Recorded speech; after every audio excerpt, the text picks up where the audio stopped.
So everybody has been talking about this tweet. Hey, Yu-Gi-Oh! And MTG players, you can buy the Pokemon TCG World's Winning Deck for about $30. Join us. And every single card game player, they wanted their pound of flesh. They wanted to give their 2 cents. So if you guys don't know, Magic and Yu-Gi-Oh! Are pretty expensive card games. If you like Cashiero, which is arguably the best deck right now, it's pretty expensive. On release, this deck was easily like $1,000. Like, it's settled down a little bit now, but it's still definitely in the $500 to $600 range. And if you want to get into Magic, it's even worse. The most popular format, modern, decks are easily at minimum like $500. And this is considered a budget deck, by the way. Most decks in this format are like very expensive. And that's just because, thank you, Wizards of the Coast printing policy. Very epic. Ragavan Nimble Pilfer should definitely be $180 per copy. But one of the main reasons why Pokemon is able to be so cheap is mainly because Pokemon is not their main source of income. Like, Konami is kind of split between like Yu-Gi-Oh! And pachinko machines, but Yu-Gi-Oh! Still makes up like a huge portion of their revenue, and Wizards of the Coast, Magic the Gathering is like their primary product. Like, yeah, they're owned by Hasbro. Like, most of their money is literally just like Magic the Gathering. So that's why like they print out so much product and have such an anti-aggressive, they have an extremely passive reprint policy. The secondary market isn't real. Wizards said so. Hey man, TCG player, card market, those aren't real. Please buy directly from us, by the way. $1,000 for 4 booster packs. Very epic. But this tweet basically spiraled into everyone complaining about, is Yu-Gi-Oh! Too complicated? Why is it so expensive? Magic is better. Pokemon is better. Everyone has been fucking crying on Twitter like their life depends on it. So we got Farfa. Can we stop peddling the Yu-Gi-Oh! Is too expensive for new players myth? You're a new player, you don't need the rest. There are plenty of cheap but solid archetypes and staples. No one picks up electric guitar as a hobby and starts out on a $6,000 Gibson. I guess you're not wrong, but that's not what most people are saying. Like, when you say the game is too expensive, getting a deck you can play is cheap, sure, but when you're trying to take the next step up to enter the competitive world, you're going from $50 to like $250 plus. But yeah, Peeps is right regarding that getting a deck that's technically playable is infinitely different compared to like a competitive deck, because you could technically say like, yeah, Burning Abyss is playable, yeah, like Branded is playable. By the way, that deck sucks, by the way. And it's still like $500 for no good reason. Like, there are a lot of expensive decks that are still not even that good. Like, remember back then when you could say like you could smash like 3 Dino Smasher structure decks together and that would basically get you the way there?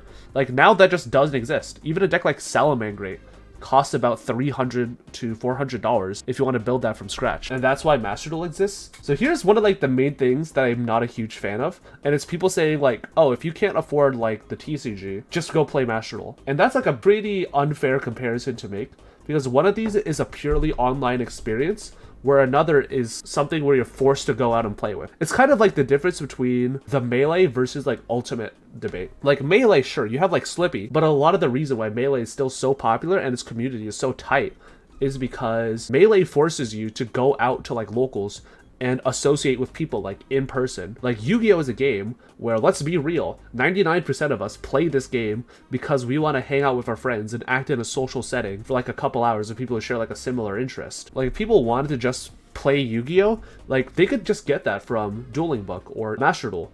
But people aren't really going to do that because the online experience is just so much different from like an IRL thing. It's kind of like why League of Legends is like so terrible to play by yourself, because you're just like sitting there isolated in this like chamber where, like, at least if you go to like an IRL tournament or like a locals or something like that, you can at least interact with people. Like, Yu-Gi-Oh! Interacting with people, meeting new friends, going for trades, like grabbing like food before or after the locals, like that's what makes Yu-Gi-Oh! Such like a magical experience, and as well as like a lot of other games like Melee, like I mentioned earlier. But like, the price of admission to hang out with your friends is like $200 to $800 every 3 to 6 months, because you gotta buy the new deck, you gotta buy the new product, and by the way, you might not even like this deck, so you have to sell that deck for like a 25% loss to some vendor, and then you have to like reinvest another couple $100 into buying this deck, and then like, oh, what happened? This deck got banned, so now it's bad again, and then you just repeat this cycle. And it's just like a super frustrating cycle to be a part of at times. And to say that like Konami really does care about its newer players,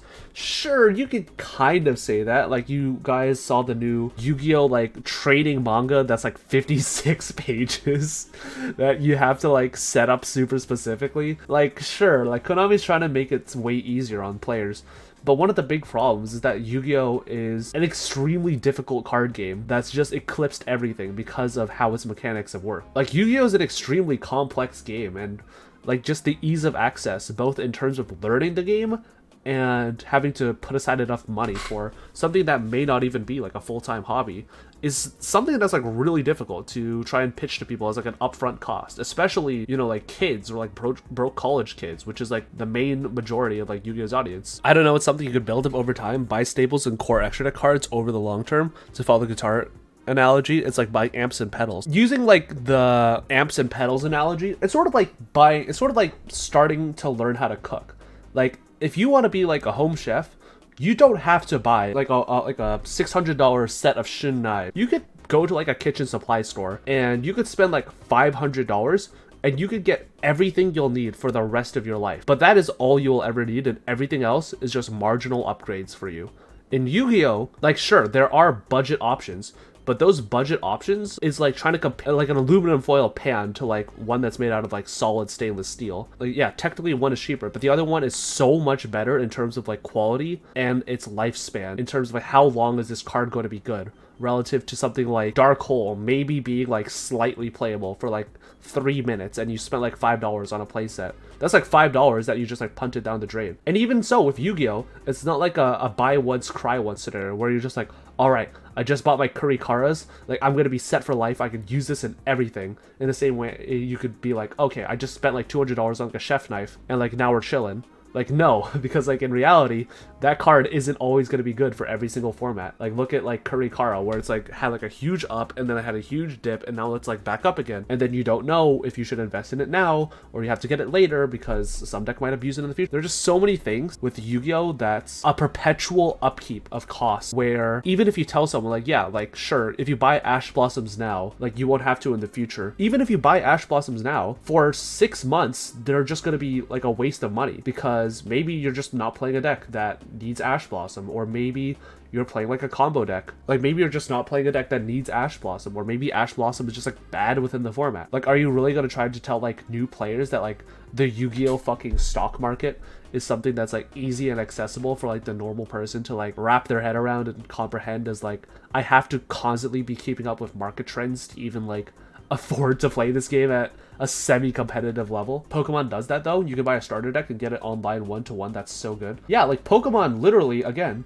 like one of the main reasons they could do this is because the Pokemon like trading card game doesn't make up like a significant portion of their revenue. So they could just do whatever the fuck they want and they could just keep throwing bones to their players in terms of like relatively cheap competitive product. Like the Mew VMAX set is literally like $30. You can get like a world's winning deck list. It's brazy. This whole thing also led into the debate where, one, people started taking the piss on being Yu-Gi-Oh is too hard, and the second thing is which game is better, Pokemon, Yu-Gi-Oh, or Magic? Spoiler alerts, it's honestly probably Magic the Gathering. Even though it does have its complexities, it's still an extremely easy game to pick up and learn. Like I literally taught Rosalind how to play like Modern and Commander in like a week. But let's get to the first one where everyone is starting to complain about, oh, Yu-Gi-Oh bad game because too hard. So Rarin, my homeboy, Magic did a great job at explaining the game's mechanics, showcased how the game is played, and translates over to a real games. I didn't need a guide to watch a YouTube video or anything. That's how a game should introduce players. And that's true. Like Magic the Gathering, Hearthstone, those games are extremely easy to learn, like on a fundamental level, because the game mechanics, like from the start, were designed to be able to be just like picked up and played. But like Yu-Gi-Oh, oh my god, have you tried explaining Yu-Gi-Oh? And like even so, if you explain Yu-Gi-Oh, like you could teach someone all the summoning mechanics and like the phases, there's still like a bunch of dumb, intricate, like stupid shit that they also have to learn regarding like phases, regarding like missing the timing, which isn't really a thing, but like it's still funny to say, as well as the fact that like there are so many other decks in Yu-Gi-Oh that all play completely wildly different from each other, as well as so many different cards that you have to explain why people are playing. Like you have to explain why Ash Blossom is like a really good card, because like, oh, because deck search. So like, why is searching good? Because it has consistency, and like special lane from the deck is really good. And then you have to explain like why Maxi is good, and then you have to explain why Call by the Grave is like a good anti-tech, and then you have to explain why like Crossout is also a good anti-tech. Where like in Magic the Gathering, like most decks, although they do still play separately, you could still get the general idea like very immediately. Like Mono Green Tron is just a deck where it's just like, oh, you just have a bunch of ramp and then you just use that mana to cast like big spells. burn is just like, oh, you just have like a bunch of little guys and they just like attack your face and they just try and kill you as fast as possible. Like Magic is like pretty simple, but like Kashtira is like, okay, so this deck zone locks you. Fear Element is a deck that takes like 10 minutes to combo off. And by the way, they can do this on your turn too. Like, I'm not saying that Magic doesn't have this shit. I mean, we did have like Second Breakfast, but I mean, like most decks in like of Pokemon and Magic and Hearthstone are pretty simple to wrap your head around, and Yu-Gi-Oh is just, the game is so lost the plot that they have to keep introducing completely differently, like out of the box archetypes, which if you're a veteran player is like super cool to get an idea of, but like if you look at it from like a new player perspective, you're like, what the fuck is Vanadium supposed to be? And then the second thing that everyone was complaining about is like, which game is better?